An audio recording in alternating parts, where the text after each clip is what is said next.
السلام علیکم ورحمۃ اللہ تعالی وبرکاتہ۔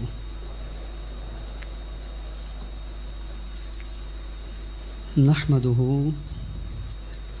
ونصلی ونسلم علی رسولہ الکریم، اما بعد فاعوذ باللہ من الشیطان الرجیم، بسم اللہ الرحمن الرحیم۔ واعتصموا بحبل اللہ جميعا ولا تفرقوا، صدق اللہ العلی العظیم وبلغنا رسوله النبی الامین الکریم وعلى ذلك لمن الشاہدین والشاکرین والحمد للہ رب العالمین۔ قال رسول اللہ صلی اللہ علیہ وسلم: لا يؤمن احدكم حتى اكون احب اليه من والده وولده والناس اجمعين، وقال: ادبوا اولادكم على 3 خصال: حب نبيكم وحب اهل بيته وقراءة القرآن۔ صدق رسول اللہ صلی اللہ علیہ وسلم۔ بلند آواز سے درود پاک پڑھ لیجیے۔ اللہم صلی علی سیدنا و مولانا محمد معدن الجود والکرم وعلی آلہ و صحابہ وبارک وسلم صلاۃ و سلاما علیک یا سیدی یا رسول اللہ۔ آج کا یہ پروگرام کوئی روایتی پروگرام نہیں ہے کہ جس میں میں کوئی جوشیلی اور جذباتی تقریر کروں اور آپ واہ واہ کر کے نکل جائیں، ایسا نہیں ہے۔ آج کا یہ پروگرام، یہ کانفرنس اور یہ ٹاپک، یہ آپ کے ایمان اور عقیدے کے تحفظ کے لیے اس دور میں انتہائی اہم اور ضروری ہے۔ اس لیے میں یہ چاہوں گا کہ آپ، ایک تو حضرت کی شخصیت ہے، ہمیں فیضان جنید بغدادی حاصل کرنا ہے، اور دوسری بات یہ ہے کہ آپ ایمان کے تحفظ کی خاطر کیا اس پروگرام کے اختتام تک بیٹھنے کے لیے تیار ہیں؟ اللہ تعالیٰ آپ کی عمر میں برکت عطا فرمائے۔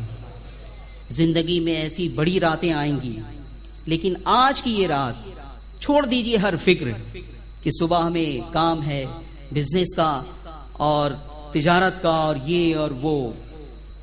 2 یا 2.5 گھنٹہ، مشکل سے 2 یا 2.5 گھنٹہ میں آپ کے سامنے جو ہے گفتگو کروں گا، لیکن میں یہ چاہتا ہوں کہ پوری گفتگو آخر تک جو ہے وہ آپ سننے کے لیے تیار رہیں۔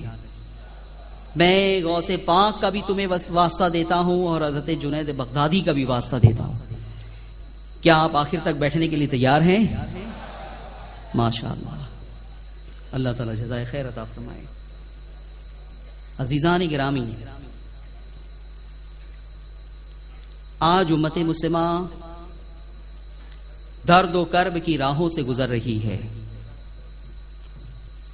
بے بسی اور بے کسی کی ایک ایسی کیفیت طاری ہے امت مسلمہ کے اوپر کہ تاریخ کا مطالعہ کرنے والا یہ محسوس کرتا ہے کہ شاید اتنی بے بسی اور اتنی بے کسی ماضی میں کبھی امت مسلمہ پر مسلط نہیں ہوئی ہوگی، اور تعداد کے اعتبار سے ہم بہت ہیں۔ حضور علیہ الصلوۃ والسلام نے ایک مرتبہ فرمایا تھا کہ تم پر ایک ایسا دور آئے گا کہ دوسری قومیں تم پر اس طرح سے ٹوٹ پڑیں گی جس طرح سے بھوکے دسترخوان پر ٹوٹ پڑتے ہیں۔ صحابہ کرام نے عرض کیا: یا رسول اللہ، کیا اس وقت ہم تعداد میں بہت کم ہوں گے، کوانٹٹی میں بہت کم ہوں گے؟ ہم پر دوسری قومیں اس طرح سے کیوں ٹوٹیں گی؟ سرکار نے فرمایا کہ نہیں، تعداد کے اعتبار سے تم کم نہیں ہوگے، تعداد تو تمہاری سمندر کے جھاگ کے برابر ہوگی، لیکن اپنا اثر تمہارا کچھ نہیں ہوگا۔ آج بالکل اسی کیفیت کا ہم مشاہدہ کر رہے ہیں کہ اس وقت پوری دنیا میں 56 ممالک مسلمانوں کے ہیں، لیکن ہماری بے کسی اور بے بسی کا جو حال ہے وہ میڈیا کے ذریعے سے سب کے اوپر ظاہر ہے۔ عراق میں تمہارے ساتھ کیا ہوا، افغانستان میں تمہارے ساتھ کیا ہوا، پھر لیبیا میں کیا کیا گیا، اور اب شام اور ایران کا نمبر ہے۔ جس طرح سے تم تماشائی بنے رہے، اپنی اس سرزمین پر مضطرب اور بے قرار رہے، سب کچھ دیکھ کر خدا نہ کرے مستقبل میں بھی شاید یہی بے قراری جو ہے وہ پھر جھیلنی پڑے آپ کو۔ میرے عزیزو، ہر ملک میں مسلمانوں کا حال یہی ہے کہ وہ بے بسی اور بے کسی محسوس کر رہے ہیں۔ خود ہمارا ملک، ہماری بے کسی کا حال یہ ہے کہ ہم اپنے ووٹ کے ذریعے سے کسی مسلمان کو ہندوستان کے تخت و تاج تک نہیں پہنچا سکتے۔ کیا یہ وہی سرزمین نہیں ہے جہاں ہم نے 10-20 سال نہیں، صدیوں حکومت کی ہے؟ ہندوستان کے تخت و تاج کے مالک ہم 10-20 سال نہیں، صدیوں تک رہے ہیں، لیکن آج حال یہ ہے کہ ہم اپنے ووٹ کے ذریعے سے کسی مسلمان کو ہندوستان کا وزیر اعظم نہیں بنا سکتے۔ اس وقت جو وزیر اعظم ہے اس کا تعلق ایک ایسی قوم سے ہے جو تعداد کے اعتبار سے شاید عشرہ عشیر بھی نہیں ہے، لیکن اس کے باوجود اس قوم کا شخص وزیر اعظم بنا ہوا ہے۔ تم کیوں نہیں اپنے کسی مسلمان کو ہندوستان کا وزیر اعظم بنا پا رہے ہو؟ آج دنیا کے کئی ممالک نے برقعے کے اوپر، حجاب کے اوپر پابندی لگا دی ہے۔ پوری دنیا کا مسلمان بے چین ہے اس عمل سے، لیکن نہ کسی عرب ملک نے آواز اٹھائی اور نہ سعودی عرب، جو ایک زمانے تک جو ہے وہ ہندوستان کے، ایک زمانے تک حجاز مقدس۔ درود پاک پڑھ لیجیے، اللہم صلی علی سیدنا و مولانا محمد معدن الجود والکرم وعلی آلہ واصحابہ وبارک وسلم۔ حجاز مقدس ایک زمانے تک مسلمانوں کا مرکز رہا ہے، جہاں ظلم ہو، جہاں زیادتی ہو، حجاز سے فوجیں جایا کرتی تھی اور وہاں پر اس ظلم کی سرکوبی کیا کرتی تھی، ظالموں کی سرکوبی کیا کرتی تھی۔ لیکن آج حال یہ ہے کہ خود مسلمانوں پر جو ہے وہ عراق میں ظلم ہوا، افغانستان میں ظلم ہوا، دوسری سرزمینوں پر ظلم ہو رہا ہے، لیکن آپ کا مرکز حجاز، جس کا نام اب سعودی عرب ہے، وہ کچھ نہیں کر رہا ہے، وہ تماشائی بنا ہوا ہے۔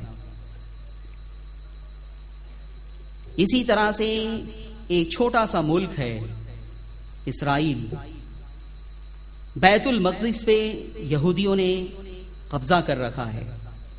56 ممالک مل کے بھی ہمارا وہ قبلہ اول بیت المقدس ہم دوبارہ جو ہے وہ اسے حاصل نہیں کر سکتے۔ ایسا کیوں ہے؟ اتنی بے بسی اور اتنی بے کسی کیوں ہے؟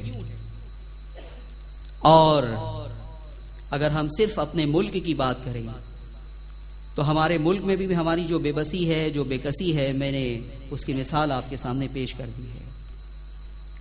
ان حالات میں مختلف جہتوں سے یہ آواز اٹھائی جاتی ہے کہ اب مسلمانوں کو ایک ہو جانا چاہیے، اب مسلمانوں کو جو ہے وہ متحد ہو جانا چاہیے، اب مسلمانوں کو اپنے سارے مسلکی اختلافات بھول کر ایک پلیٹ فارم پر جمع ہو جانا چاہیے۔ لیکن یہ آواز نکار خانے میں طوطی کی آواز کے مترادف ہے اور کوئی اس کے اوپر کان نہیں دھرتا۔ بے بسی اور بے کسی کے اس عالم میں